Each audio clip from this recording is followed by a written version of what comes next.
Don't ever doubt of yourself. Don't compare yourself to anyone because you are special. The world needs this difference. Everything starts from this point. Working with Nike, working with Madonna, James Bond, the glass ceiling I've got, every day I need to smash more.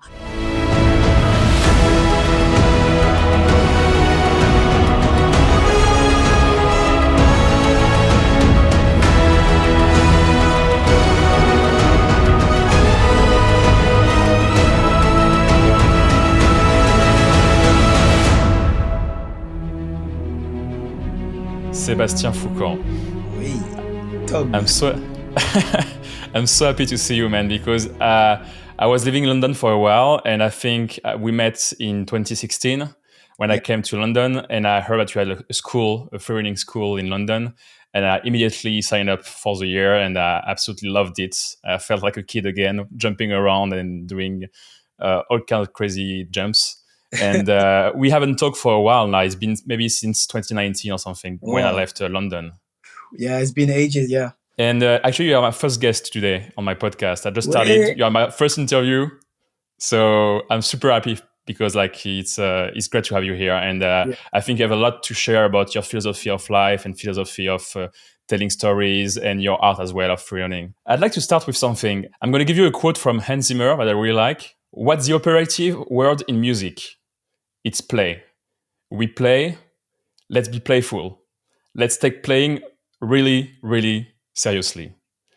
And I think it's a really beautiful quote because I really feel like your art, which is freerunning, is really similar to this. It's all about playing. Yeah, you can't call it parkour because I use less and less freerunning. Some people use it, but I think the most known name to do what we do is parkour. What I mean by like parkour is especially for me, it started as a child play and it has to continue as a child play is because when I started it, when I meet my friend, it was not like a discipline with a name and we create something. It was more like we go outside and we go have fun. Like there is, especially when you live in a suburb and when you got a landscape with trees and grass and stuff like that, not only like concrete and stuff like that, you naturally, everyone used to climb trees and jump around and stuff like that. It's in our DNA. The common factor is like activity and it's play. And that's why for me, when I started, it was more because I want to go with my friend to play. Not so much. And then he moved to very quickly to train. But the seed for every human being is the playfulness. Do you think that playing is important for creativity? Because I think that when you're creating something and you're telling stories, it's all about playfulness and trusting your instinct. And I think parkour is doing both. You have to find a path really quickly. You have to be playful, have this child mindset. Parkour was a discipline who allow you to be creative. You know, we got different form of intelligence, you know. And when I was in school, I didn't fit with the system, how it was made, the educational system. But I was already very artistic and very, so it's like I had the creativity already inside me, but my surrounding didn't allow me to be creative. So you tend to gravitate next to the stuff who fits to you, which for me, it was like sport, which I moved quickly to parkour, which was art, which that's why I draw and I paint. And also I love music, even I don't play. I have a piano now, so now I start to play piano, but I always wanted to do that. It's like even in my house, it's almost like Les Beaux-Arts because it's a place for art. And then that's why like parkour is part of it, but it's not parkour made me think this way. Sure. But do you think that having different kind of creative activities, like you said, painting, drawing, doing parkour is kind of creative as well. Do you think having all these kind of different experiences help you to become a better creative? Because nowadays I think like people trying to put you in a case. So if you're like a writer working full time, you're going to be a writer full time, and that's it. There's no place for you for other stuff. Yeah. And you are the perfect counterexample of that. You are drawing, painting, playing piano, doing parkour, acting. You went in like a major James Bond movie. So what do you think that having all these kind of different activities are helping you in becoming a better creative overall? Definitely. I think the idea of become a better creative is like it's not really linked with the activity. It's linked with the concept of being yourself fully, completely, and to not allow the surrounding to put you in a box and to give you a label. Because normally, as a child, you try everything. It's just people around you start to say, don't do that, don't do this, you can't do this, you can't. They start to put boundaries. That's why there is a very close link with parkour, with this idea of fence and how to overcome the fence and see an obstacles and to completely transform the obstacles. Like a bench is no more a bench now, is something different. All this is very, very, very linked. And parkour just reinforced this philosophy, this mindset of I've got no boundaries. As far as you don't damage and you can create whatever you want with your mindset. But the idea is linked with the concept of fear, how people see you, how people perceive you, and also how you see other people. Oh, this guy is too great. Like we've got man, how do oh sorry, I swear. It's okay, you can say merde if you want. Limiting beliefs. Limiting belief, exactly. And the whole concept as a human being, if you put aside the parkour, any discipline, like you put away the name, like just you take, like you just being born, the whole concept is about that. Like how do you become yourself truly?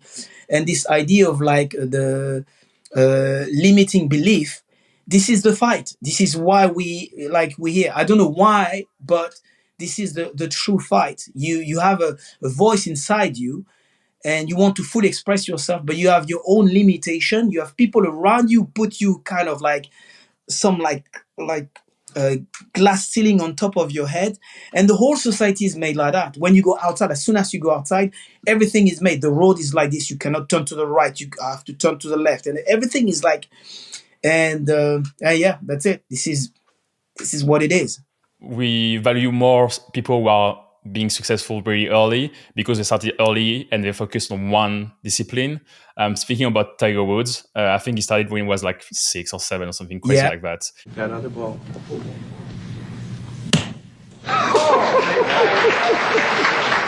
How old are you, Tiger? Daddy. Two? And he kept playing and playing until to this day, basically. Yeah. And he's becoming the best in the world because he had this discipline of staying on one activity, and that's it. And you have late bloomers who are more like exploring first and then figuring out, okay, I want to pursue this thing now, and changing pathways. Do you think you're closer to that kind of behavior? It's a mix of both, because there is a career path, and there is also the sometimes to understand a lot of things. You can also sometimes it's good to dig deep in one thing, because it's like a universal language. Once you understand that, how you master these things, then you can translate into other things. Some people stick to one thing, but I think life is too short and too rich to just stick to one thing. But after, it's up to one individual to choose what they want to do. Me, I like to do so many things. I'm an artist. I love art. That's where my brain is. Even if it's like from a movie, storytelling, even if it's from a sculpting, painting, that's my path. That's what I love. And this is it. This is my choice. This is what I wanted to do. How do you manage to handle everything at the same time? How do you manage to find place for like parkour, for drawing, for piano, for your family, for everything in your life? Quite naturally, to be fair. The problem with like it's very philosophical, but it's like some people are so focused on the goal. I want to achieve, that you achieve nothing. But you have to learn the art of let it go and to just do things. For example, when we finish the podcast, I'm going to do a little bit of piano. It's like doing a little bit. It's an accumulation of stuff, and then you progress naturally. But only time will tell. But sometimes we're so focused on we want the result. So I didn't progress. So we bring a lot of frustration, a lot of like we put our own wall. But if you let it go, you say, oh, I haven't done any drawing for 2 days. Who cares? It's like draw when you feel you want to draw. You're in the sea, okay? instead of thinking of how you swim and how you put your hands, you just enjoy being in the sea. It's like, it doesn't matter how far you go, how cool you do your move. It's like, hey, I'm in it. You see what I mean? But some people are not in it. They're just watching by the beach. They're watching the sea. They're not in it. Something you need to understand if you're an artist is, say, hey, I'm an artist. I'm doing art. What you're gonna achieve is like it's not even up to you, because ultimately now it's a bit of taboo, but people like we're not immortal. Everything's gonna be finished at some point. So you can go as far as you can. At some point, it's gonna stop anyway. So what you need to enjoy is to being in it, like doing it. And what I'm saying now is some of stuff. Also, I just realized now, even a few weeks, a few months ago, that this is it. I'm in it. Like, and because I was so much into like sport and achievement and stuff like that, it almost blur my vision and almost tricks my brain. Like, oh, I need to achieve. I need to achieve. You're in it. You know what? When I heard about you for the first time, I was in my teenage years and I watched Casino Royale like anybody else. And I bought the Blu-ray to be able to watch the behind the scenes and see Mm-hmm. you performing and explaining your philosophy. And you said the same thing to the interviewer. You said it's not about the competition like when you were a firefighter, when you were younger. It's not about the competition, the goal, and everything. It's more about the journey rather than the Yeah. destination. It's not making the movie. It's the journey. When you are trying different pathways like drawing, painting, and everything, you won't be able to master it straight away after a few weeks or a month or years. It's going to take much more longer because you have to spread your attention to other things. Yes. So I think you have to be much more patient when you are like a polymath, when you are trying different things and trying to master different things. Yeah, and also it's a journey. So you enjoy to practice, to be in it. You can do competition. Also, it's not because it's not a competition. You can do competition, but the thing is not to be stuck with this idea of like I want that trophy, because ultimately there is no trophy. The reality is like who you want to become. You see, how do you want to look like?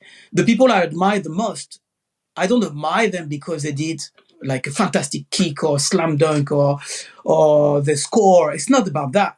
It's the way they were themselves, like how much they transpire this. You can see there is some artists, like you mentioned Tiger Woods. It's so good. Even if you don't plan to be a golfer, you start to feel like, oh, I want to do some golf. Because the guy is so, it transpires so much. Like even someone singing, and I've got a poor voice, I can't sing, but you hear someone sing so well, it touches you so, like so deep. You say, oh, I want to sing. Like, it looks cool. But you maybe you cannot because you don't have what it takes. But that's what people does when what I call when they become the butterfly. It's like we're a caterpillar, so we're crawling, crawling, crawling. We try to find who we are. But once you become the butterfly, you just show the path for every other caterpillar who literally we have something in voice inside of us. We say, oh, I know I can do something. And then you see another, oh my God, he achieved himself so well. And that's what you try to do. You try to achieve yourself, but not by reaching a final destination. It's just by being in it. Being in the flow, basically, because I Yeah. feel like when people are doing something pretty amazingly, like playing the piano, for example, like a beautiful solo of piano, you're going to feel this, I want to do this, because you feel like it seems so much easy Yeah. to do what he's doing, but it took years to reach that point. Yeah. And I feel like it's a beautiful way to see things, this analogy of the butterfly. Look at these wings. They are so beautiful. I want to have the same ones. And then you're going on your journey to get there. Yeah. That's the beauty of it also. It's like the whole process of uncovered all the layers and figured out who you are and what you want to be. It's a journey, but we need to learn to appreciate the whole process. After, as I said, there is some mystery. We don't know what happened after we leave this planet. But so far it's just like, man, enjoy. Like, because also, like I say, I felt like very grateful for what I've got. Even I made my choice. I'm in this position because I choose and I make my sacrifice to get to where I am. But not everyone has the opportunity to fully express themselves and to become their self. Like society, there is a lot of I call it modern slaves, and we are like in this system when you have to because you have to pay the bill and stuff like that. But I think in a bigger scale, without being too much into detail, I think human being we can be much more than who we are. And I feel also like parkour helps you to be in the present moment, because if you are doing all these activities for the wrong reasons, saying, for example, I want to become a pianist because I want to be famous, I want people to know my name, I want to be, successful like this, it's going to be the wrong reasons. And then you won't be in this flow of the present moment. You won't be enjoying the journey because you're focused too much on the destination. Yeah, absolutely. But again, it's very important for me to stress that it's not only in parkour. That's why sometimes there is a moment where I struggle a little bit, because being one of the founder of parkour, being known and being stuff, it puts you so much in a pedestal. So sometimes you can deviate from the truth and thinking this is the thing. But you can find someone is a carpenter, and he find exactly, he is a master, and he find the flow. He find but when I do my craft, sometimes I completely disappear into my craft. I don't even think time doesn't exist. I'm fully into it. I'm merged with my material and my stuff, and I'm the way he's gonna talk. And you take another person, I don't know, a scuba diver, is gonna say, when I dive, I do my thing, and sometimes I completely disappear, and I become something like completely, I'm one with the ocean and stuff like that. And you find someone else, and then you can see I say, the truth has only one voice. Okay, it can have many different scenarios like multiverse, but the truth has only one voice. And once you touch it, the soft spot, it's very hard to get there because it's right in the middle and it's always in motion. So it's like yin yang, too much to the side is not good, too much there, it's like, I try to stay there. It's like a dance. It's like literally you're in it. It's like I don't know, form of Tai Chi Chuan or something like. Do you practice Qigong or Tai Chi Chuan, for example, to stay in the flow, or any kind of practice like this?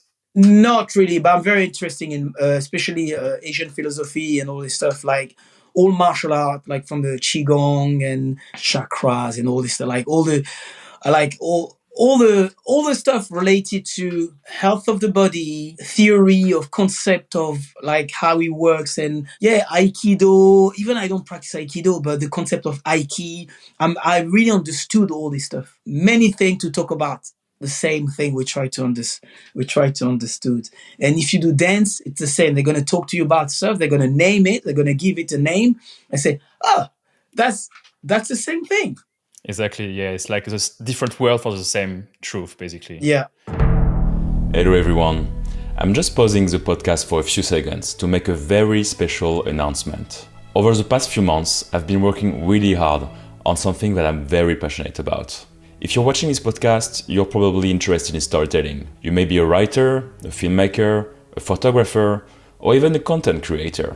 You love to tell stories, but you may want to share your passion with others, or even learn a bit more about your craft. What if you had access to a community where you could share your ideas and work with other storytellers, where you could have access to online courses about storytelling? If that's something that speaks to you, then wait no more, my friend, because today I'm launching a new community platform called Shambhala. Shambhala is the best community platform to learn about storytelling and discuss with other storytellers. And on September 1st, I'll be launching my first online course called Laws of Storytelling that you can pre-order right now. Go to shambhala.co to access the platform. And if you want to learn more about the course, just type shambhala.co/courses. The first 25 people to pre-order the course will become founding members of Shambhala and will have access to the entire platform for 1 year for free. If you have any questions about the platform or about the course, just message me on Instagram, or you can even create an account on Shambhala for free and then send me a message there. I'll see you on the other side. Now let's go back to the episode. you're being really curious about everything. You're not trying to stick to one thing. You're trying to explore different things, to explore new ideas. And then I think if you explore a lot different ideas, you're going to find the truth. You're going to say, oh, in photography, when they say that, they also say this in filmmaking in a different way, but it's like the same purpose. And I think to be better at your job as a storyteller or any kind of artistic activities, you have to be able to explore different ideas, to be able to bring the truth together. Yeah, absolutely. I always say that, we are born to explore and to try new things. This is, after people say, why?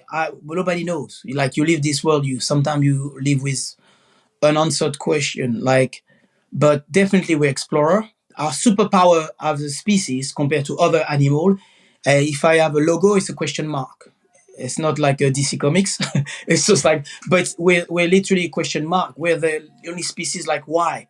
Like, a children always say like, dad or mom, why is this? How is this? Why is we question and question and question until we reach a certain point in the society where you have to do the job and you have to work, and we cut down our main superpower, which is exploring and questioning and try stuff. Exploring is everything. It's like this is in our DNA. It's our superpower, the question mark. I love that. You know what? Because my podcast is called Storytellers and Explorers. So that's like you're the perfect first guest, basically. Yeah, for me, this is it. I always say that. It's like, if you stop questioning yourself, I think for me, you're losing it. In the society, sometimes we're not allowed to question things. This is it. This is what they say. Or this person is a scholar and he say this because it's this, so we have to do this. We say, yeah, but I want to do differently. Am I allowed to do differently? And normally we're supposed to. That's why also parkour is linked with parkour. People say, oh, yeah, come down from this tree. You're going to break the branch. Say, yeah, but no, I love the tree. I'm in connection with the tree. I will not break it. I love the tree. I say, yeah, but you're going to hurt yourself. People will find an excuse to stop you doing this because there is the stop people who like to stop you for everything. And there is, I would say we need to be on the side of the tribe people, the people who try stuff. And there is risk. People say, yeah, but risk is everywhere. Exactly. It's part of the life. People who are stopping you is mostly because they are afraid of what you're doing and they want to protect you by they're projecting their fears onto you, basically. Exactly. There is many reasons. Sometimes is I don't think also they try to protect you, because I think human being average and overall we're pretty selfish being. We're like social, but we're very selfishly oriented. Like, because as I say, there is a quest, a personal quest. I want to become that butterfly. I have no problem with people fly, but I want to become that butterfly. But sometimes people stop you because sometimes it's just a mirror of their own limitation, and is incredibly frustrating to face your own limitation and weakness and failure. And that's why it's like, stop flying. Stop flying. It's so annoying. I don't want to fly. That's the truth. People they just don't want it. I want you to succeed, but as far as you don't go before me, kind of stuff. Yeah. I mean, sometimes I feel like it's protection because, for example, my father recently, I'm going to Bali in a few weeks. The first thing he told me was, oh, there must be a lot of spiders and deadly snakes.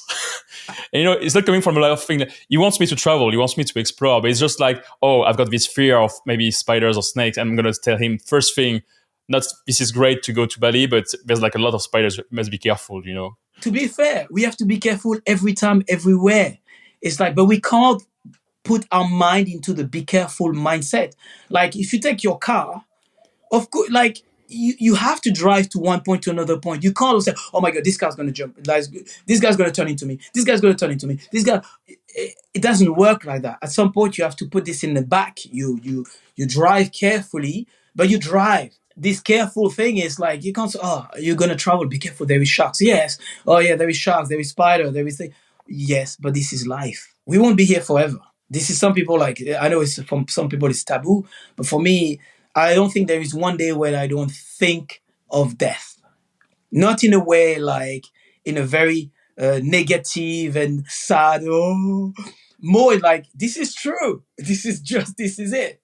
We're not immortal. That's why we need to enjoy every single moment. You need to be an explorer and to do what you want to do right now. Do you think that some people, their fears take over because they had like a traumatizing experience? For example, someone they knew died abruptly, or they had like an accident. Like for example, I know you had like an accident at some point on your arm. Yeah. Did it bring you a lot of fears when you get back into parkour after that? Or because I think some people are afraid after that to dare like they used to dare because they know the consequences. For example, I had my driving license last year. I'm 31 years old, by the way. Yeah. So I've been living in Paris and London, so I don't need a car, but And the girl who was teaching me the course, she was like, you're going to take more time to learn. And I was like, why do you think that? We just met. She said, because when you are 18, and I've seen a lot of people who are 18 years old coming to my office asking to learn how to drive. And they're all daring a lot because they don't know the consequences. They don't experiment the consequences already. But you being 31 already, you have some more experience of life. So you know what's going to happen if you do certain things. And you're going to be much more careful on your way to drive. Actually, that's true. Like the first hours, I was like really, really driving slow, like taking my time because I knew that I could maybe create an accident if I was not really careful. It's interesting because you see, she already put limitation on you. She doesn't know you. Okay. And when you do parkour, you see people, they're like, they can be like 45 and they're there like crazy. For me, in education, we're not supposed to put limitation on anybody. Okay. This is not our way. You need to show them the way to make them understood like responsibility and stuff like that. But I cannot put you a label straight away by just seeing you straight away. It might be true, but I don't have to say it. My job is to show you how to do it properly, but not to give you're going to be slower. No, it depends on you if I'm slow or not. It depends on how, when you come to my class, I never say, Tom, you're going to be slower because you're less good than this person because he's one of the best in the world. Or I never come like this. I say, we come here, I'm going to divide session and stuff like that. And you just express yourself. Me as a coach, I know you psychologically, physically, and everything. And I divide the stuff. I almost like put dot and you connect the dot, but I will not give the same exercise to you than the another person because I say, I know he doesn't like that. I will not tell you, but I'm going to bring, okay, guys, in order to go from here to here, we need to go there. And I observe you from the back, how you behave. And I feed you. That's my job as the coach.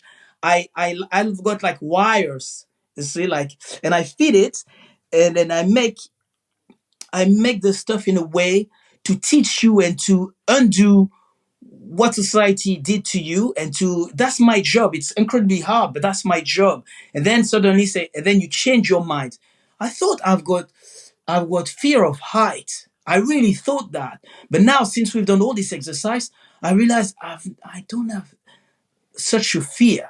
But I did it. I work on you. You see what I mean? I think totally, yeah, because fear is like any other emotions. It's communicative. So if you tell me straight away, oh, be careful on this high thing, I'm going to be like, oh, I really need to be careful then, because if he's telling me this, it's going to be really scary and, dangerous. But at any course we did together in London, I remember the main philosophy when I was practicing was like, have fun. Yeah. You never said danger. You never said injury. You never said anything like this. You just said enjoy, have fun. Yeah. Be a kid again. Be like in a state of flow and enjoy the process. And I think that's why you are such a good teacher, is because you're not focusing on the dangerous stuff, because there's some dangerous stuff going on in parkour, like anywhere else, like we said. Yeah. But you're always focusing on the pleasure of the process and all of the flow of the process rather than what can happen. Yeah. But the thing is, if you think of it, everything is logical. There is risk everywhere. Let's agree. Like, should we agree on this? There is risk everywhere. Some people hurt themselves in their kitchen, in their bedroom, wherever there is. They think it's super secure, and you're not even in Amazonian forest. You're in like a very controlled environments where we have health and safety and stuff like that. Yet, I've been firefighter. A lot of intervention where we have to go is kitchen, bathroom. It's like, what? Like, see something like in your house or sometimes even with the car is near where you live. It's not even where you go far. It's near where you live. That's the biggest accident where you have the highest rate of death. When you think of it, so, but again, for me, when you come to my class, it's like I need to bring you to the highest state of expression. Performing state of expression it was when you were a child. Not because they're unconscious, they have no fears. No, it's because they've got the freedom and they use the biggest tool we have is the playfulness. It's the biggest, highest state you can ever reach because this is now you're in the flow state. You just play. Me, as the teacher, I'm like the dad who teach you how to go into the jungle. Like, the animal, like I teach you. And I know where to be careful. Okay. So I say, we go here. I feed you a little bit of that because this is too big. I will not say, okay, you're going to fight this because you won't survive. But I will feed you a little bit, like sometimes, like animals, they bring you dead things. Okay. They feed you. Then next step 2, they bring you something alive. So you have to kill it. You know what I mean? You have to kill it. I managed to kill it. And then suddenly, now bigger one. So you have to kill it. And then one day you wake up, it's gone. Dad, mums, whoever it is, it's gone. That's just a sign like, okay, now you got your certificate. You're ready to go into real life. And you can also fail right day one. However, they teach you everything they need to teach you about this game of life. Now it's on you to do that. That's what I do in my academy. It's like I teach you playfulness. I teach you everything you need to know about this. Some people will get hurt. Some people which I try my best to teach you, like give you all the tools. But at some point I say, hey, you're autonomous. Now it's time for you to do what you're supposed to do, which is exploring. Go and explore. It reminds me of The Lion King, just like this mythology of you're a kid, your father is going to teach you some things, and then the next day you're on your own. There's nobody to feed you, and you have to become a man or become a woman or whatever. Yeah. It's true. And like storytelling, it's Joseph Campbell, it's the same. Like there is the call, there is the call. Okay, you do all this journey, you meet your friend and stuff like that. And all this stuff is based on true reality and stuff we live in real life. And at some point, you can refuse the call, or you can say, "I go for it." But we're not supposed to stay in one place. We're explorer. So when there is a call, you need to go for the call. There will be up and down, but in order to achieve your transformation, you need to go through that. This researcher try to find the common ideas around different mythologies and religions and everything like that. And he found a few key aspects where are all the same every time, including the quest, this call for our adventure. Yeah. And I remember one that really struck me. I loved that absolutely. It was basically the hero is going on a journey, facing different adversaries and learning about himself and growing. And then he comes back home. And when he comes back home, the power he thought would be somewhere else, but he had to grasp, to take, was already within him the whole time. Yeah. And I love that. Yeah, and it's so much the same analogy with life, because also I'm a public speaker. I really observe and study my own life to see the journey I've done. And I didn't plan it, but when I look at it, it's literally a Joseph Campbell story, like the threshold, the injury I had, the whole journey, even my injury. I don't see it like, oh my God, we're talking about when people get injured after they're scared. For me, no, it's like the ritual. It's like I have to go through that to learn. But what I learn from it doesn't stop me to explore more. It's completely the opposite. It's just teach me life. Everything can stop just like that. Everything can finish just like that. I think everyone has experience, like bad experience or tough experience. And the funny thing, if you're honest with yourself, is, oh my God, the stuff I learned the most came from those moments. Not from the best stuff, like, yeah, we have good moment with friends and stuff like that. But the moment, the biggest transformation, the stuff like really transformed you the most is all the traumatic, all the worst stuff ever happened to you. But it's up to you to see it, to turn the negative into a positive. Because some people stay stuck to, oh yeah, this happened to me, so therefore I will never, ever, ever, ever go like this. But for me, this is not the way it is. It's like, what did you learn from it? And how could you overcome that obstacles to become better? For example, if I stay stuck with this idea, because I grew up with vertigo. I hate height. But knowing that, when I had the opportunity with James Bond, and I say no because I've got vertigo, you see, I will not, like, you don't go to the next level. You'll be someone different, but see. And you being a master of parkour, it's really surprising to know that you were like afraid of heights when you started, because it's a perfect example of turning, like you said, the negative into a positive. Like, I'm afraid of this, so I'm going to practice more and more. I was also afraid of heights at the beginning. I'm still am, actually.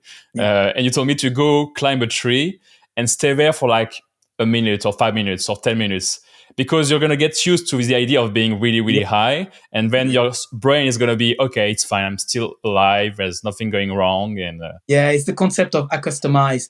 And why I can teach you very well is because I know once sometimes people, like, the guy is like so strong, so brave, so good. He's got no vertigo. What can he teach you? When you say, I've got vertigo, man, I'm scared. It doesn't understand your feeling. It doesn't understand, like your legs become frozen, or sometimes you just feel like a statue and you just, oh, I'm falling. And then you say, no, but stop, stand back. No, I don't. I feel I'm falling this way. People don't understand that. It's only someone who has it and did the journey can teach you with the same language as you. Not like, just like, come on, be strong or be a warrior. Which is like, what does it mean? But if I say to you, okay, like ladder or like a stairs, okay, I understand you. Step 5 or 6 is too much for you, but you can do step 2 and 3. So now let's do a work. I understood you. I can see like you're sweating and you're scared, but do you think you can go to step 2? Yeah, I think I can.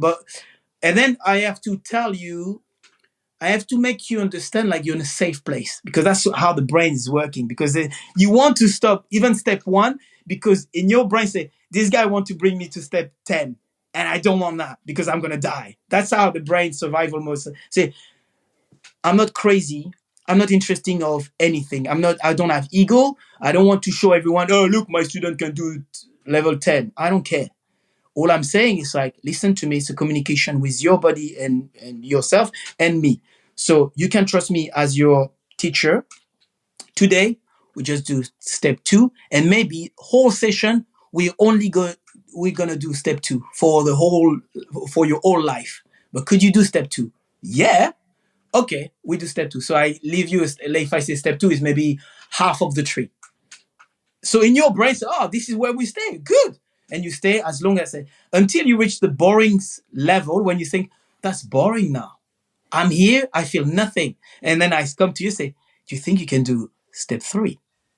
And say, oh, maybe I can try. Then you go step 3 and say, oh, yeah, good. And then you do 2, 3, 2, 3, 2, 3, 2, 2, 2, 2, 2, 3, 2, 3, 2. It's just an only communication, like a dance. We play. Doesn't matter. And then until you're 3, if people understand, you're 3 and say, it's boring here. And then say, do you think you can go 4? And then it's only this. And you can make a point. I will never, ever, ever go to level 10. I've got no problem with that.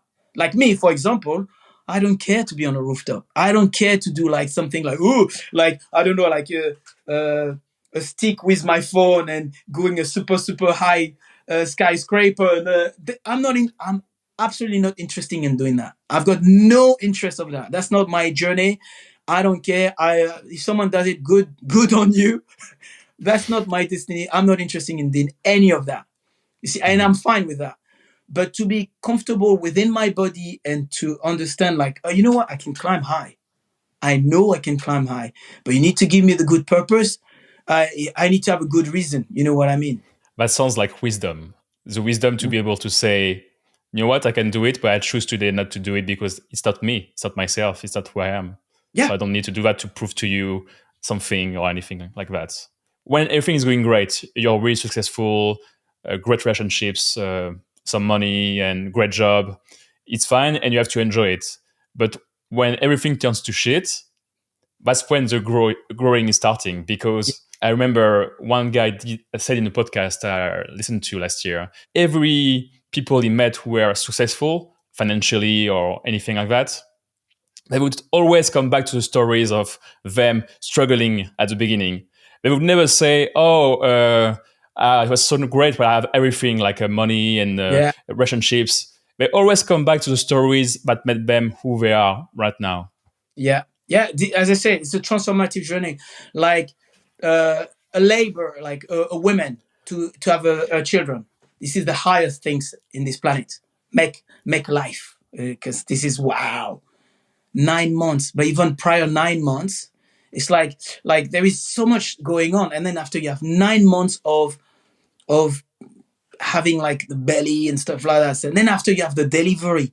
Okay, sometimes it's good, but it's tough. It's not something like just like that. But to create this such a beauty, look what you have to endure. You know what I mean? And that's the same for everything, every craft. It's like that's why it's always driven with passion and love, because only passion and love can make you endure this. And then what happened at the end is this is the gift. It's the gift, but the gift has to go through pain. Anything you do, like everything you make easy and nice, will lead you to suffering. Everything you do through suffering and pain and long and dedication and stuff like that will bring you success or something out of it. Mm-hmm. And because it's a universal law. It's not me creating it. It's yin yang. It's like this. It's too good, you're gonna face bad. Too bad, you're gonna face good. And it's always in motion. It's not fixed. It's always there is variation. It's graduation. It's not just like completely ultimate truth, but it's always like that. And this is how it is. Actually, I think you have a really strong philosophy around this. And I had like a few quotes that you gave me from you when we met. The key to happiness is a balance between mind, body, and environment. Yeah. Can you explain a bit more about that? The mind, body, environment is linked with the idea of self-development and become the butterfly. You need to understand, like, we are one entity, but within this one entity, in order to achieve what you want to achieve, you need to master or understand this concept of mind, the body, and the environment, because they're all very deeply linked, but sometimes we're separate. Some people can be very good with his body, but his mind is not in alignment. Some people can have not a bad mind, a good body, but his environment, his surrounding is not good, especially in the world of performing. If you see like a tennis player, I completely change. I take a tennis player. Why do they change staff like so many times? Stuff like that? Because in order to perform, they understand I need to have a right environment. I need to have a good coach. I need to have a good food, good people who give me good things. My family has to be supporting me. That's why when they score, if you look at it, they turn to the corners and like, yeah! And you see the whole family and the staff, they're like, yeah! Because this is the environment. He set up a kind of environment, a bubble that helped him to perform to the best. If we go back to us, non-performing person, but we still perform as an entity, you need, because we don't teach you this in school, but in reality, you must and you need to have a good environment. You are as good as your environment. You can change your environment or change environment. That's my philosophy. You can change your environment by saying to the people, hey, listen, you know what? I don't like cigarettes. I'm not smoking and stuff like that. Oh, come on, guys. Come on, be with us. Sorry, guys. I love you. I really love you. But cigarette is not for me. So I have to move away. So, you see? So either you change them, okay, and they understand, so, oh, yeah, okay, we stop. Or you say, you know what? I'm out. But they will try to change you. They will try to say, come on, come with us. Same with drink, especially in UK, country of drinking. People say, come on, come to the pub with us. You can be with them, okay, and be social, but say, you know what, guys, please accept my way. So I prefer just to drink soft drink and stuff like that. You see what I mean? But don't try to change me. Or if you really try to change me, I have to move away. I'm sorry, guys, because this is not me. So as I say, you can change. You can choose. You make a choice. You change your environment or you change your environment. That's linked with body, mind, environment. That's the only way for you to become the butterfly. Your butterfly. That's amazing because it reminds me of what the Stoics are saying in their philosophy. They say, focus on what you can control. Success, you can't control. Yeah. Death, you can't really control. If tomorrow I'm getting hit by a car, you can't control that. That's life. Yeah. But you can control your body, you can control your mind, you can control your environment, like you said. Exactly. And that's very powerful. It's tough to do, but it's very powerful because once you have that as a mantra, as a tool, as a ethos and stuff like that, it will bring you so many great stuff. There is a lot of sacrifice because but if you manage to tell your friends, this is what I want, this is what I stand for, and they go get along with it, it's good. If they don't, they're not necessarily your friend because they don't want good stuff for you. The mind is the same. At some point, you need to tell your mind, like you say, because I'm afraid of height, I don't climb at all. That's wrong. Let's understood why you're afraid of height and where do you put your limit and why you put this limit. Okay. And it has to be reasonable. Okay, I'm not interested. I don't want to get that high, but maybe one day it will be helpful for me to know a little bit how to do that. Same with swimming. You don't want to swim like when it's a storm and to do like a canyon, like when it's like the water is crazy and stuff like that. But I want to know how to swim, just in case if one day I fall. I know a little bit. And that's all you need to know. For example, when you are younger, you are like a student, you're going into, I don't know, I went to business school and everybody there was drinking a lot. A lot.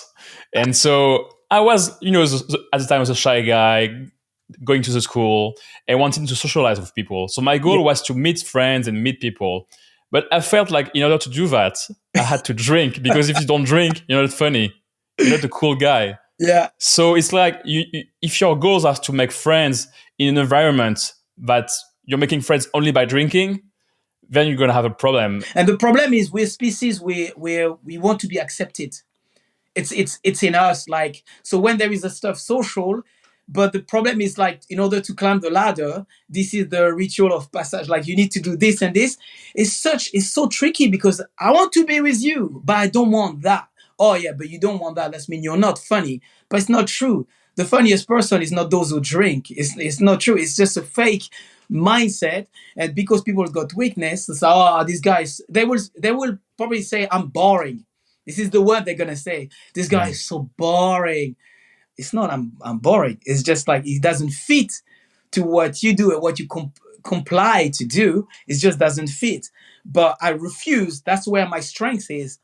I won't comply. That's where I'm an explorer. I'm a pioneer and marginal. I'm very happy, comfortable to be on my own.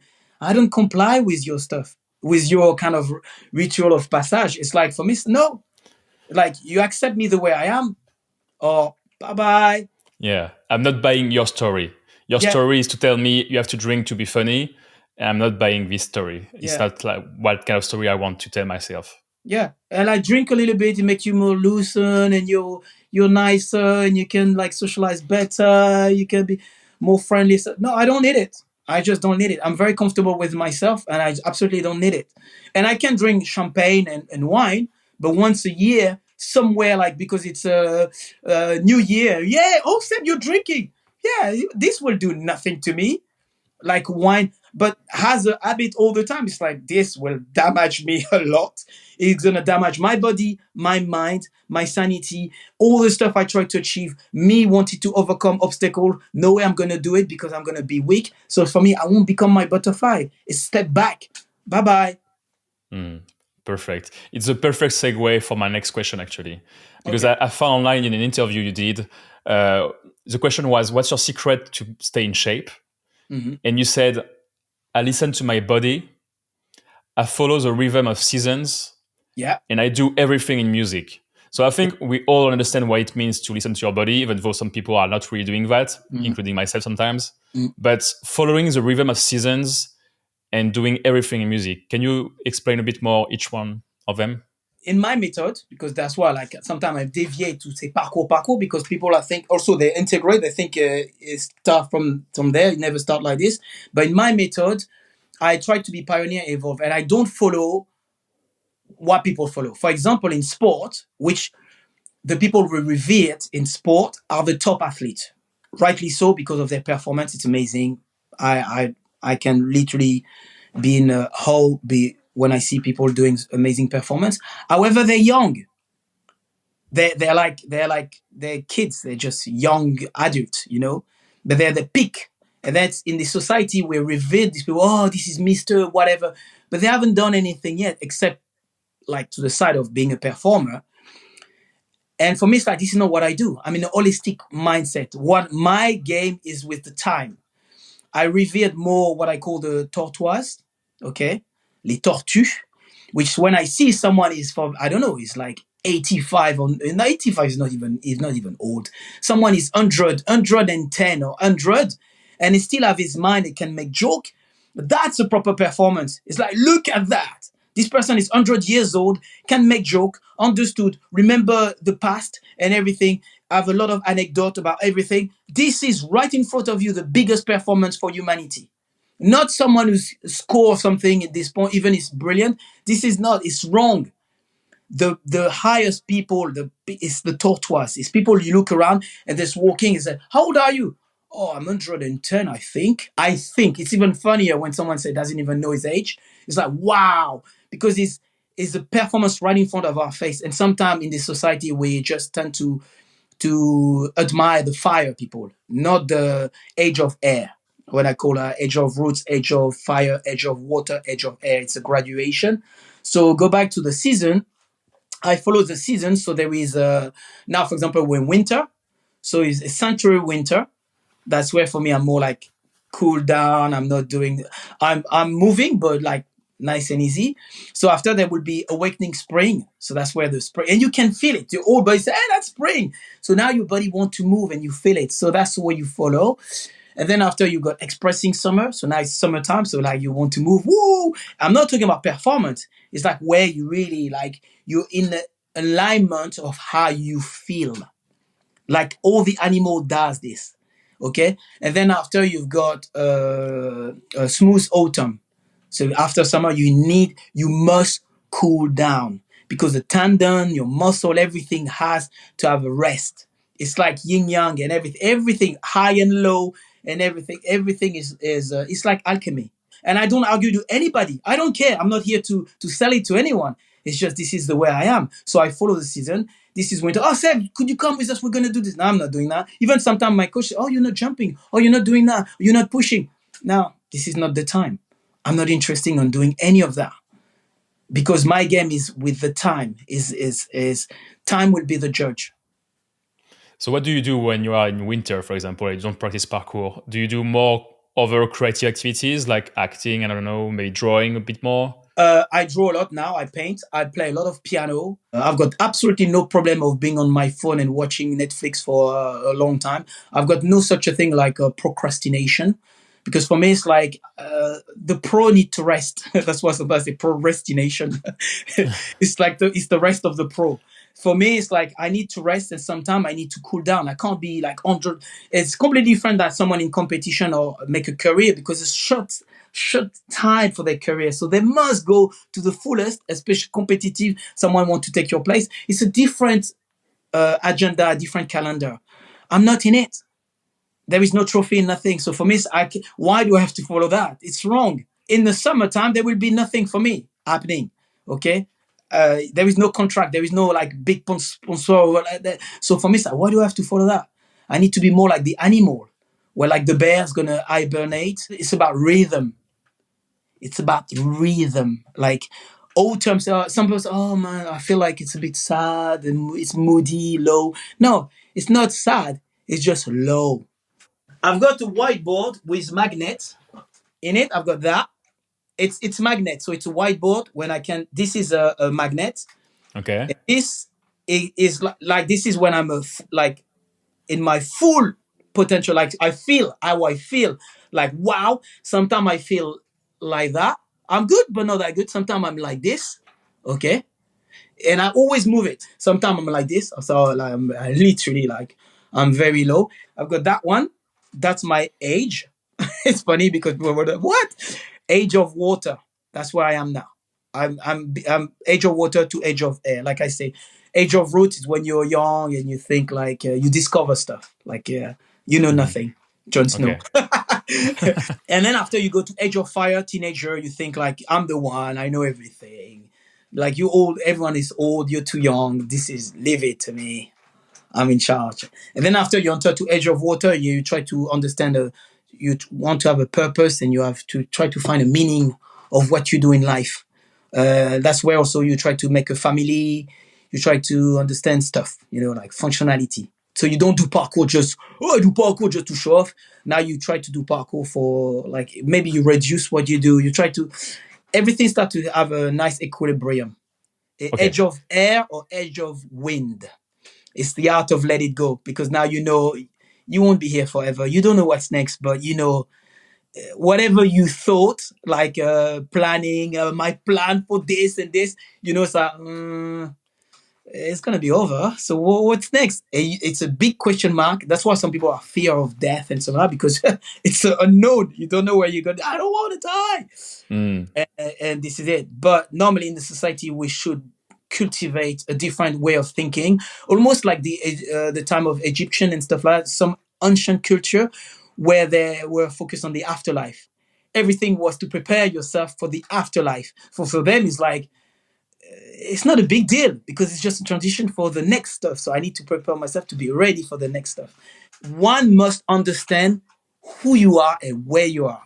Are you edge of fire? Are you edge of roots? Are you? Nothing is wrong. It's natural, but water should not compete or being with fire. You can be together, but you need to be more mature to understand I should not follow that guy because that guy want to climb a skyscraper and go super, super, super high because it's his drive, it's his DNA, his physiological thing. He want to understand his limit and how far he can go. You've been there. Even you've never climbed a skyscraper, in your way, you've been there in your DNA. Now it's no more this time for you, and you can feel it deep inside. So, I don't know. So that's why you're water. It's not like, oh, I'm a failure, I'm too old. It has nothing to do with that. It's your water. And water can speak quite well with air. The age of roots always look at fire.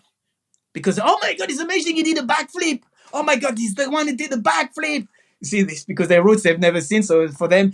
But they will rarely look at the edge of water and edge of air.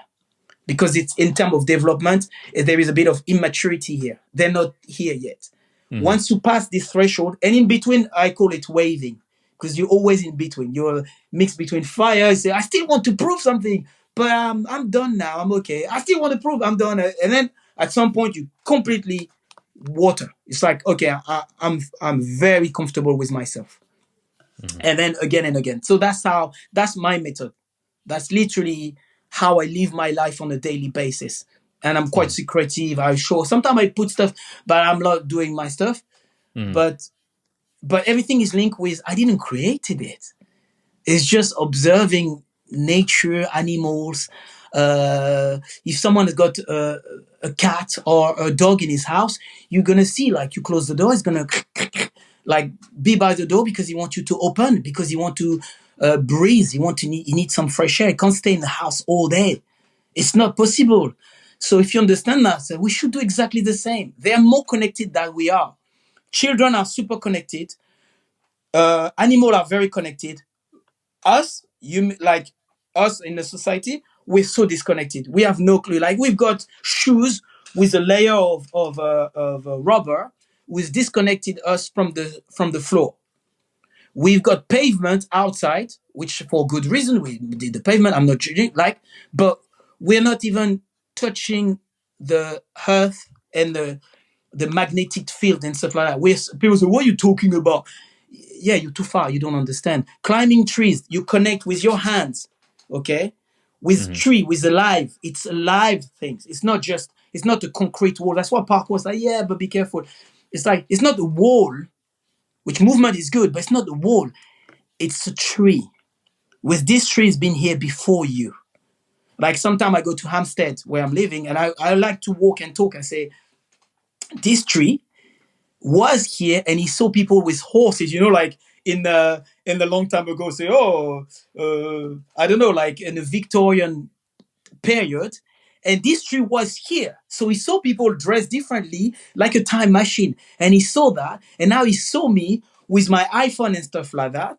And I'm going to be dead, away. And he's going to see another period. And this tree, if nobody cut it, is still here. So there is a form of, and now I'm a little bit like spiritual and stuff like that, but there is a form of spiritual, philosophical, magical stuff, and something like a form of respect.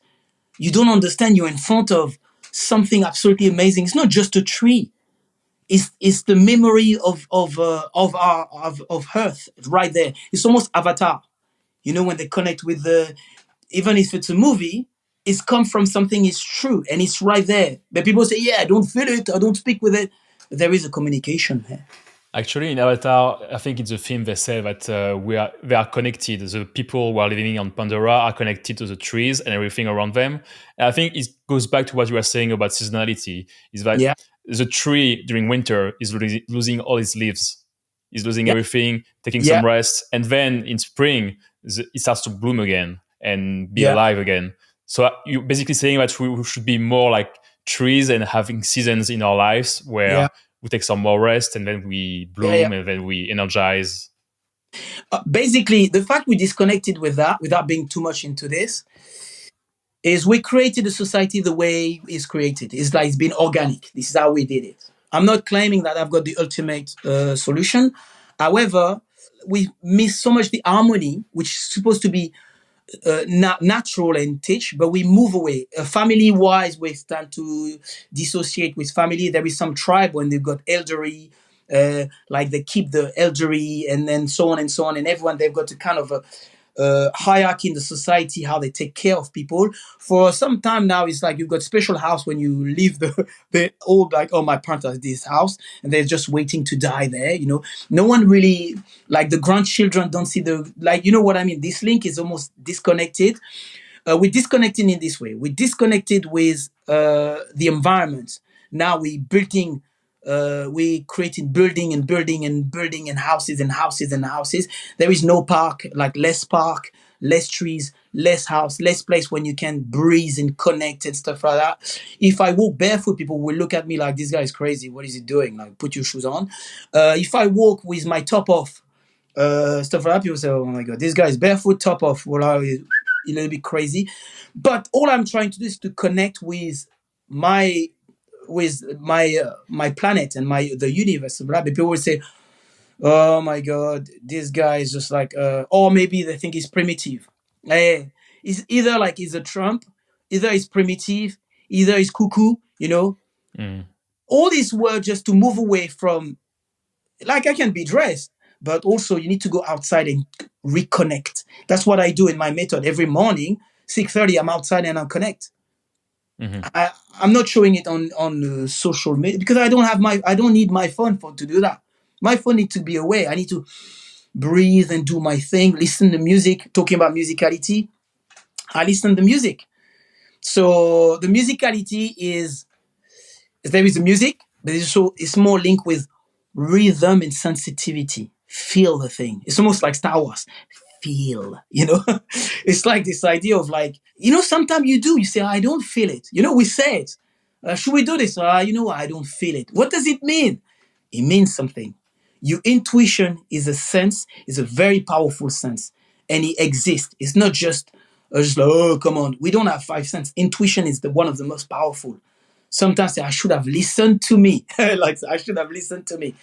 And that's what I do on a daily basis. I try to be surrounding with in my own society and my life with my own technology. I'm not a person say, oh, we shouldn't have a phone. I'm very happy to have a phone and have technology. I love people like Tony Stark, when he's got like Jarvis and stuff like that. I would absolutely love to have that. I've got no problem with AI and stuff like that. As far as it's a tool to help me to be the better version of myself, not a tool as a lazy person that I use that it does everything for me. That's the difference to me. Like basically AI is supposed to help you control your life. So you're controlling AI, but you don't want AI to control you in the end. Like Oh yeah, people who are totally addicted to their phones, they are being controlled by their phones. It's like yeah, the other eh, way around, basically. Just going back quickly to what you said about I do everything in music, because you talked about the rhythm yeah. of life. And I know that, for example, there's this really great director I really like. He's called Alejandro Iñárritu. He made Mm-hmm. The Revenant. He made Babel, great Mm-hmm. movies. And he said in an interview that everything is about rhythm. Mm-hmm. The scenario, the script is a rhythm. The music you choose in your film is a rhythm. The editing of your picture is a rhythm. Everything is a rhythm, and I think Yeah, it's true to life as well. That's why I yeah. think art is human, because it's a reflection of who we are and how we operate.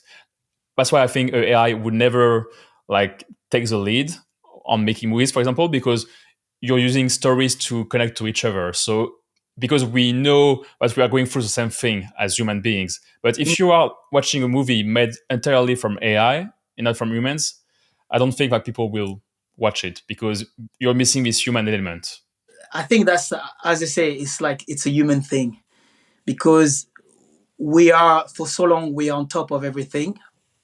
So deep inside, we refuse to believe that there is something can be bigger than us or better than us, more emotional, more.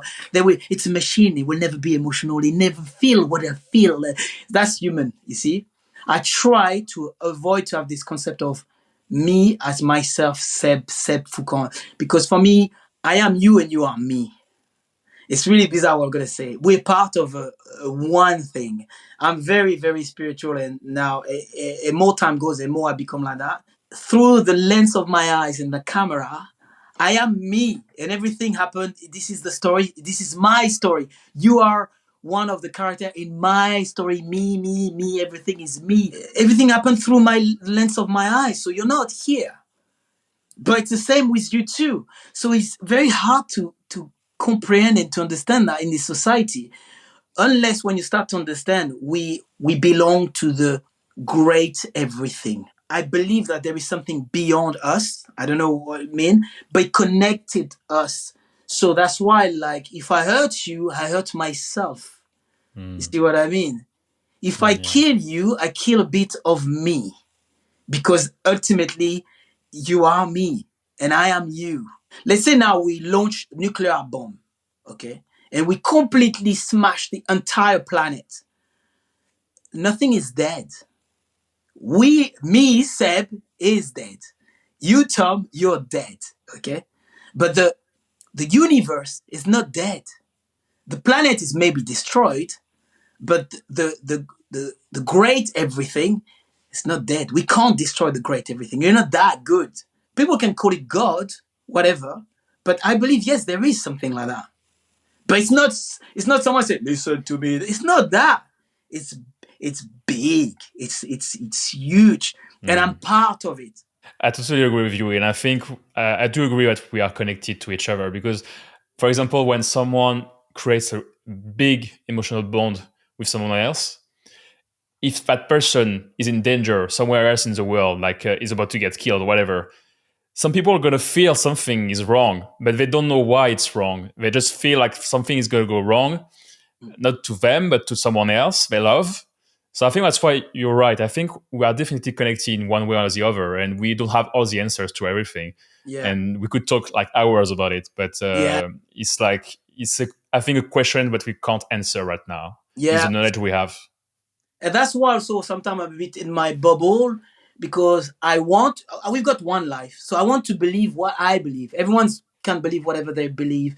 I'm just an explorer and I'm so happy that I'm in a place when I can explore on my own. And sometimes I do share, like now we're sharing, but I keep doing my thing and I just don't care. I paint, I do my stuff, and that's interesting. That's the beauty we've got in our lifetime. Speaking of exploring, Mm-hmm. we didn't talk about this yet, but I think people are gonna want to hear about that. So you went from practicing parkour full time Yep. to one day popping in on the James Bond movie and being an actor. And Yeah. I watched yesterday to prepare this interview. I watched the behind the scenes again of this movie, and one of the, I think it was the chief choreographer for the action scenes. Yeah. He told basically that you were so good, and it was a big surprise for them because you were so good at understanding where the camera is, when you have to act for the camera. Sébastien was an amazing guy to do what he does, let alone anything else, but also to be able to act and perform. And I think the bonus that came out of him that was unexpected from us, that he was so good at acting, and he understood about acting, and he learned very quickly what the camera does and what the camera sees, and he knew when to turn it on and when not to turn it on. And no, I was very impressed with him. Several stuff collide, okay? First of all, you've got your back against the wall. You've got an opportunity, you say yes. As soon as you say that, you better figure it out, like literally, because now you're in the game. Game on. That's the first one. Second is, as I say, I've got a form with, I don't like the word intelligence, but I've got a form of intelligence with artistic intelligence. I'm very sensitive to that. Like, you put me in this element, this is my element. Art is my element. You put me in an office, I struggle because that's not my element. That's all I'm saying. I'm not saying I'm like a genius. I'm just saying this is it. So being here make me curious. Or like I said to you, curiosity is our superpower. So being in this environment which you love, which now we bring love, curiosity, initiate what I said, the playfulness and the generate the power, the most powerful stuff we have as a human being. It's like, oh, now everything functions. So I'm like, yeah. And then there is also the third element is people allow me to. In the James Bond environment, the production, they give me the freedom. They didn't say, oh, you shut up, you go to the side. So now they allow me, they give me freedom to express myself. I study, I look at stuff, everything I need to know about art and stuff like that. But to be fair, acting, be careful what I'm going to say, acting is easy. Acting is not complicated. If you learn a craft and become good at this craft, you can understand other crafts. Doesn't mean you can't work on it, but you understand other crafts. So for me, acting is easy. All you have to do is live truthfully under imaginary circumstances. Acting, it's a craft which has been studied for years and years. There is a lot into it, but the essence and the game is still here. I have to make you believe it. No matter the study I've done, no matter which school, which type of method I use, let's say in the script they say you're a serial killer, I have to do whatever I do to make you believe that I'm a serial killer. And it's you decide I believe or I don't believe. And the only way to do that is to live truthfully under imaginary circumstances. That's what I do in a James Bond. Daniel Craig, for example, when he come with the truck, I was the bad guy, right? Yeah.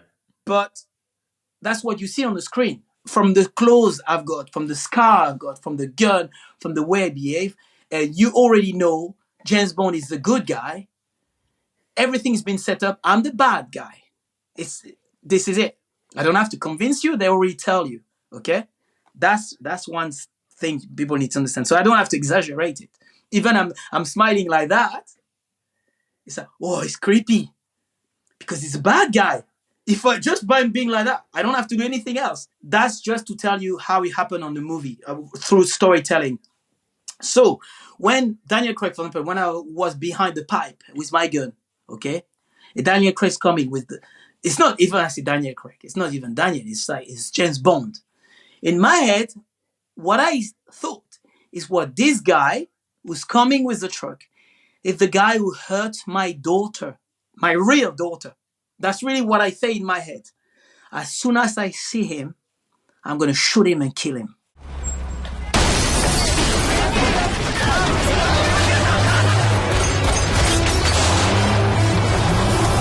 That's the story I created. Oh, interesting. That's the story I created. He is the bad guy. I'm the good guy. But the reason why I'm going to shoot him is not because he says something bad to me. It's because he did something, and I have to believe he really did something to my daughter. And I don't care. I'm going to make my own justice. Because he wants to kill me also now. It's not just like because I want to, because now this is the choice. I have no other alternative.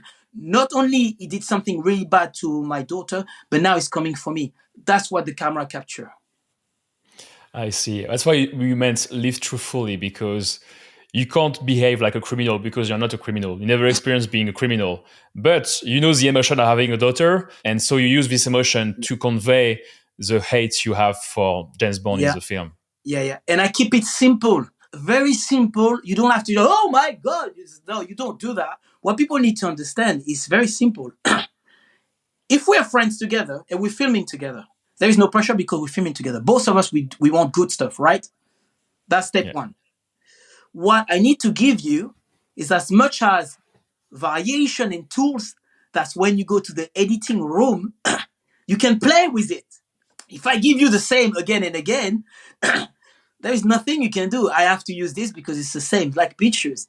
But if I give you many, if we allow ourselves to play, as a director, if I have less stress because, oh my God, it's a big name. Oh my God, it's so stressful. So I don't do anything. But if the big name allows me, okay, forget it. My name is Ridley Scott, but who cares? You're my friend. You do whatever you want. You can scream, you can cry, you can shout, you can fake, you can unfake, you can do minimalistic, you can be. Give it to me. So I loosen a little bit, and then I do minimalistic. And then you at the editing room say, okay, cut this. I don't want this. I don't want this. I don't want that. Oh, that. You see? And then if you do this years after years after years, now you become a great actor because now you've got many tools, but you need a team, like from the sound, from the stuff, even the guy from sound. Oh, yes, could we do it together? I'm so sorry. If you take away the stress, the guy for his sound's going to do his best because, oh, yeah, because he wants the best sound. There is no way he doesn't want the best sound. That's why James Bond works very well, because when a good team, it's not just me who was good, it's everyone was at the top of their game. And there is not I'm sure there is a big people stress, but I didn't feel it. And also, I think you said in the interview that you had less pressure with your partner, Daniel Craig, because he was less famous back then. Yeah. Casino Royale was this very big blockbuster movie that really bring him to the true fame that he had later on. Yeah. And there is many layers. First, he was not that known. And second, his ego was not there. He doesn't have a massive ego crazy. He was just a normal guy, he spoke to you, which is the best. Because he had stress. You're right. So, he's blonde. We don't like a blonde James Bond. There's so many crap they come up with. He hasn't started yet. So you need to have like I talk with the tennis, you need to have a team around you. Your environment is everything. You need to surrounding. You better have a good surrounding. If you put everyone against you, my God, you're gonna have a terrible job. But if both of us, Tom, we're very good, we go on adventure, we film, and we're, hey, yeah, oh my God, look. See that it's fun, and we try our best. Oh no, I think we should buy this lens. It's better. Oh man, maybe better. See, it's at the end. Of course, because it's a piece of art, people will choose if they like it or not. It's not even in your hand anymore. But the journey of learning, the process and exploring is there. The playfulness is there. The freedom is there. The experiment is there. Fail and try and error and stuff is right there. This is art. This is exactly, like I say, you're in the assurance of what you want to say. Hey, I'm in it. This is what I wanted to do. The result is different. That's the secret. For me, that's the secret of it. I love this. And you said earlier that they gave you a lot of freedom to do what you wanted to do. But on this type of movie of that scale, you would think that is the opposite. You would think that they would have you have to go from point A to point B. Don't miss your spot. You have to say this line. So I guess you have your freedom in the way you craft your character, but you have the freedom of movement of saying, I'm going to do a tic tac there. Even if you plan for this type of shot, I'm going to do my thing. Yes. The thing is also, as I say, I've got an artistic understanding. For example, they do gaff taper. They put the gaff here. Say, okay, Seb, don't cross here. You can express yourself here, but not there. It's not just for pure ego. I understood, because you can go behind the camera and say, that's where the frame stops. So whatever I do to the next, even it's super cool, they won't capture it. So don't do it. That's as simple as that. And I want the best for me. So I'm very meticulous on this. In parkour, as you know, you've got precision jump. You have to do the jump correctly. So I understood this idea of doing the stuff correctly. Not just that was half good. I do backflip sideways, but it's okay. No, in my field, it's like, no, you need to understand. It's like every craft. If you do a piece of music and you hit the wrong note, it's not a big deal, but it's a wrong note. So the emotion doesn't go through because you tap the wrong note. But if you do it correctly, it's correct. So we try to do correct. So I understood when I'm on stage, if people say, no, you need to wear the dress like that and don't put your sleeve like that, because the scene before, your sleeve was like that. So we understood freedom, but you can't do that because it doesn't fit with the people say like, what's going on? So all this stuff, it's that's why I'm talking about the understanding of the orchestra. You're just one of the note or one of the instrument, but you're not the instrument. They have a chief of orchestra with the director, plus the person who writes the script, and they've got a narration. He has to start from here to there. That's where we spend time to put the camera here, and the DOP put this here because the light has to be there, and the color grade is like this. There is a lot of, and everyone is the top of their craft. Oh, and then you can ask why you want this, because look, and that's the beauty. Even you don't know the detail and the name and the numbers, you say, see, this is a bit green and we want to keep it green. You don't have time. It is not here to do a lecture of your stuff. You just respect your stuff. You want it green, you stay green, whatever. And that's what I quickly understand super quick. I knew where was it. Okay, this is my era for practice. This is where I need to run super fast. How I can fake. Okay, this is emotionally speaking. Also, like I say, my character is in control at this point. This is all about rhythm. Okay. When I started, I'm in control. I'm in a shanty town, screaming, animal. Especially in the expression, I wanted to show my character is like a panther. That was my visual expression. So animal. Okay. Then get spotted. I see someone. Okay. Which is James Bond. Now I run away because that's my best skills. Okay. And then if you can see in terms of graduation, that's nobody told me that. It's me created it, not by speaking, acting, by performing. It's like every move I choose is not like a double Kong or stuff like that. This is not. It's serious. It's serious. You have the best spy in the world behind you, but I'm in control. I know it's serious. I'm going to show him what I'm capable of. Okay, he will never follow me. But what happened for any field? You're in control. You are the best. And the guy keep up with you. Your confidence drop. That's why, like my way of running at the beginning to my way of running next to the car, when to the corner when I get to the embassy, in terms of expression, it's not the same. I have a scary running, my face. This is only acting, because in reality we just cut. Boss, Seb, you good? Let's do it again. We didn't start from the shanty town to the crane. We cut. But every time emotionally, I need to understood, recreated fake reality, but think it's true. So who was behind me?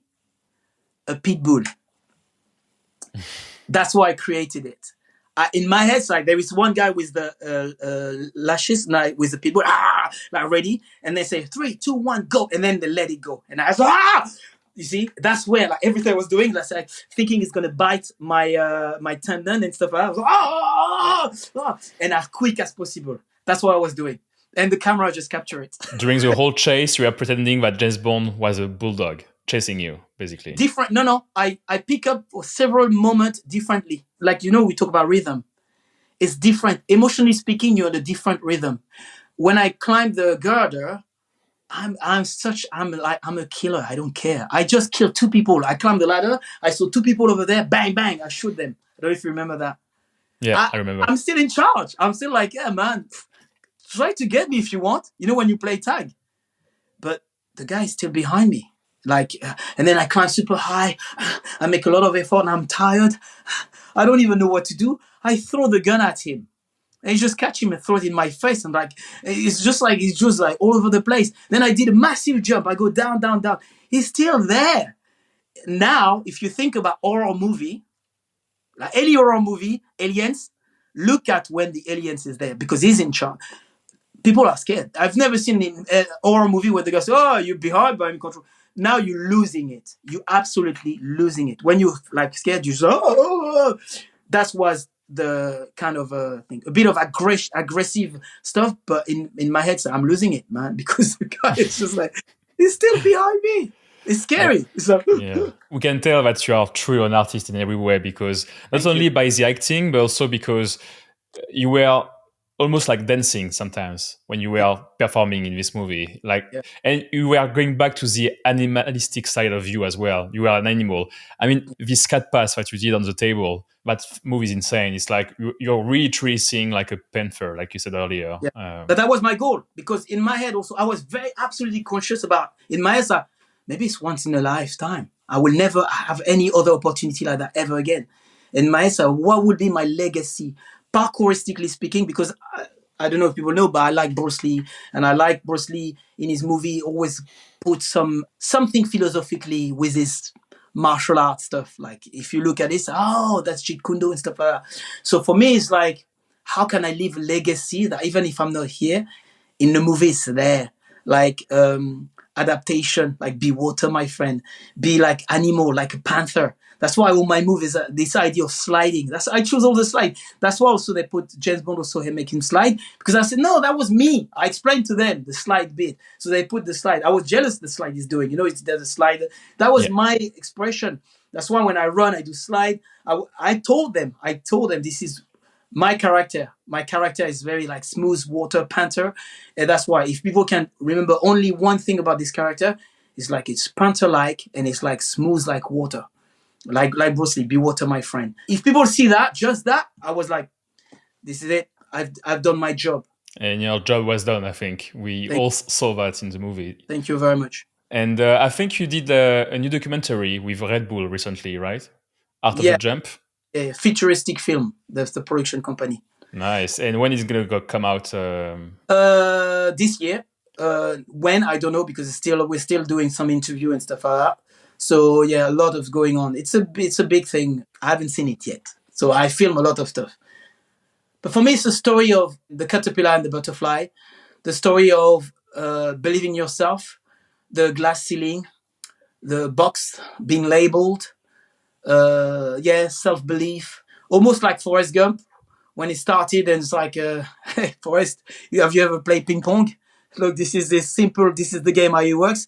And then he goes on and goes on. That's almost like this. But I really hope it's going to resonate for everyone, not just the parkour purist. I will hate that it's only parkour people just watch it and love it. I would absolutely love anyone, like people even work on Tesco or in any place, would be like, my God, this resonates so much to me, helps me for the belief. I didn't believe in myself when I thought it was not possible and stuff like that. It's just like, look at my story. Stop thinking like, oh, but this guy is a genius. Oh yeah, but this guy was gifted. So, look at my story and you will understand. I was not gifted. I was not gifted. You can say, believe whatever you want to believe. I was not gifted. I can't wait to see it. Really, I can't wait to see it. You will understand when I talk about the environment. Change your environment, okay? Or change environment, okay? You are as good as your environment. As simple as that.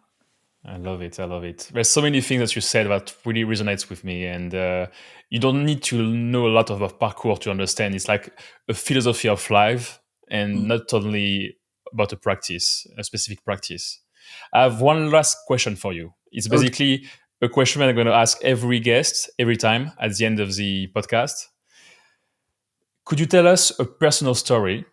It can be like a life event, someone you met that truly changed your life or made you learn something very valuable? Wow. I will go with one of my friends who passed away. His name is Ilidio Ramos, who's still his name, Ilidio Ramos, which the short name is Do. There were a time when I was with my friend doing parkour, and I was very comfortable to be behind. You know, like you've got a group of friends, and there is one guy is the leader, and you're behind. It's okay, and I was very comfortable with that.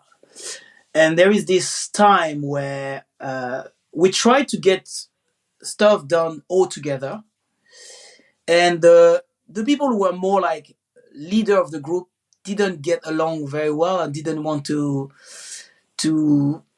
get everyone's together the way I wanted together. Why I mentioned Do is because Do is the person, is a very important turning point in my life.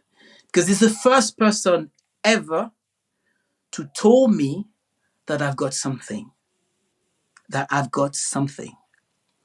You can have people say, oh, that's great what you've done. Like, your drawing is nice, stuff like that. But someone look at you and say, you're special. Like, literally, Seb, you're special. You've got something. You've got something different. You're special. I've never heard that before. But this launched something in me. The starting point of self-belief and belief in myself. That's where also I start to split with my friend, because what I realize, you can have great friends. They don't want to hurt you. But sometimes, like I say, some people don't want you to fly higher than them. So they will not tell you what you've got. And without Do, I will never see it, because I was very happy to be behind.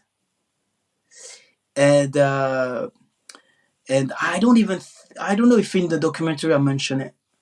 However, I'm saying it here because I want it somewhere, somehow. This has to be said, because he knows, because even before he passed away, I told him how important it seems almost nothing, like, but sometimes you just need a little push. And the fact he said that to me, there is other moments in my life where it's turning point, but that's one I choose in this podcast to mention, because yes, though I will be grateful all my life for that, because it truly says something absolutely valuable. And it goes even further, because in my academy now, I've got an academy with more than 200 students. I made a very important point to make sure every single student, especially like those around me who start to say, oh yeah, but I can't do this, I can't do that. Or each time I see someone doesn't believe in themselves, I made a point to go to them and to make sure I plant the seed or the spark of, you are the one, or you have it. You know what I mean? Not in a parkour way, but don't ever doubt of yourself. Don't ever doubt of it. Don't compare yourself to anyone, because you're special. You're not special like you're the best. You're special, you're different, and the world needs this difference. This is crucial for humanity and for everything. It's like, it's everything. It's like a relay. You need to pass it on. It's not to keep it for yourself. And for me, like, I realize how the glass ceiling I've got, and how it's every day I need to smash more. Working with Nike, working with Madonna, James Bond, everything starts from this point. Before I was one of them, until someone said, you're special.